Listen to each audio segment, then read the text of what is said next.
A 19-year-old girl took her life yesterday, all because she failed Jam. So they said she went to her sister's office that she requested for palm oil. I think jokingly she ignored her. Then something happened. They have to rush her to the hospital. When on getting to the hospital, she said she took some substance that eventually took her life. So the news is all over the internet, and I'm like, things like that. If stuff like that happen, what are the factors? What are the causes surrounding the issue? And I come to a conclusion that to me there are three factors that can affect our mental health to do such thing because of what has happened to her because of her failure. And I don't think she failed. She had 190. She obviously have a chance of going to a polytechnic. And I know some university still accept 180 as cut off mark. So I don't know the course she wants to do. I don't know what is on her head. I don't know what she's thinking. She had 190. And according to the news, shortly after her death, they said a text message got into her email that she has gotten admission. I'm like, for her to have done that, I don't know.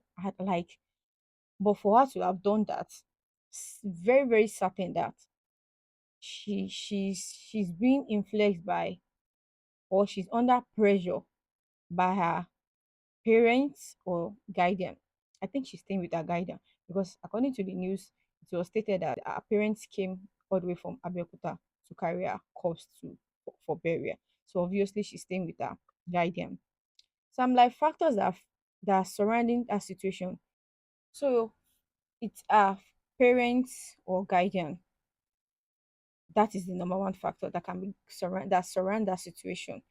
We all know all most of Africa, 70% of parents do when it comes to children academic, when it comes to sources of our kids, when it comes to their performance. We don't embrace them, we don't tell them, we don't let them know that failure is part of success story. I don't think anyone in this life has ever come out and tell their story without saying they have failed before. It is not possible. So I think, and that is why I'm saying that it is our parents or our guardian. So I don't know the pressure she's on. I don't know what they've told her about because I think last year she wrote the jam and this year too she wrote jam, and maybe she's not fine with the cutoff she had. Maybe she was looking up to 200, 250, and she had 190, 190. And we all understand how most of these parents be like, oh, you go to school, you must have first class. You go to school, you must take first position, second position. You go to school, you must be in science class and not art class. And they don't understand how children brain are different. And they even come to the point whereby, you don't see your friend, she had 250 in her jam. Don't you see your friend, she had 30 something. So I'm like, it might be the pressure from her parents or guardian that warrant her to what to take that kind of step. And we all know she's just a teenager. So her brain, there are limits to what she can think, there are limits to her thinking, there are limits to the choice she can make by herself. And another one is peer pressure. Her friends, obviously she took jam last year, and we all know all these teenagers, we understand how they behave. Like most of our friends might come home this year maybe from school and be like, they don't talk to her again, she's not in their level, they've gone to school, they've gone to higher places, she has not been there, she's at home. Last year she failed jam, this year she failed jam, like things like that.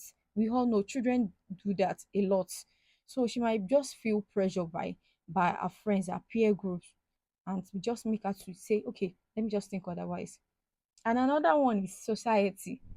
What will people say? What will people think of? Some people even carry other people's matter on their head more than the family, more than the parents, more than the guardian. That is why you should walk around. They'll be like, oh, you've not gone to school. We all know how society can be, how they can be so very, very toxic and very, very annoying. She might just feel like, oh, they will manipulate her, they will talk, they will insult her, they will see her matter as gossip, they will start gossiping about her, like things like that can just influence our decision and just say, okay, it's better. It is who they see they will talk about. Like if she feel if they don't see her, then it's over.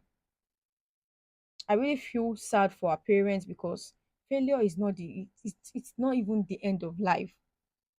We fail, it is an encouragement, it is even an avenue for you to try more, it is an avenue for you to do better. There is nobody without a failure story. There is nobody on this earth that will say, oh, I've come to this world, everything about my life has been perfect. From no, we all make mistake, and even mistake, I think, and sometimes I even love failure because it will make you understand that, oh, this is how it should go. And when you want to take another step, you are going to take it so perfect, like nothing is going to distract, nothing is going to, there's not going to be an error. You're going to do the next thing very smooth. Everything is going to just be, everything will just go very align with your decision. Everything will just go as planned, all because you've make mistake in the previous one you've done in your previous attempt. And it's very very normal. I feel so sad for our parents, I feel so sad for our guardian, I feel so sad for the society because it is not encouraging. Kids are on social media, and when they see this they'll be like their mindset, their, and that is another conclusion, that we parents, though it is only God that can help us on how to train our children, still yet we parents, we need to do better because children will always be children. I really feel sad for our parents. I really feel sad for the soul. Yeah, so rest in peace.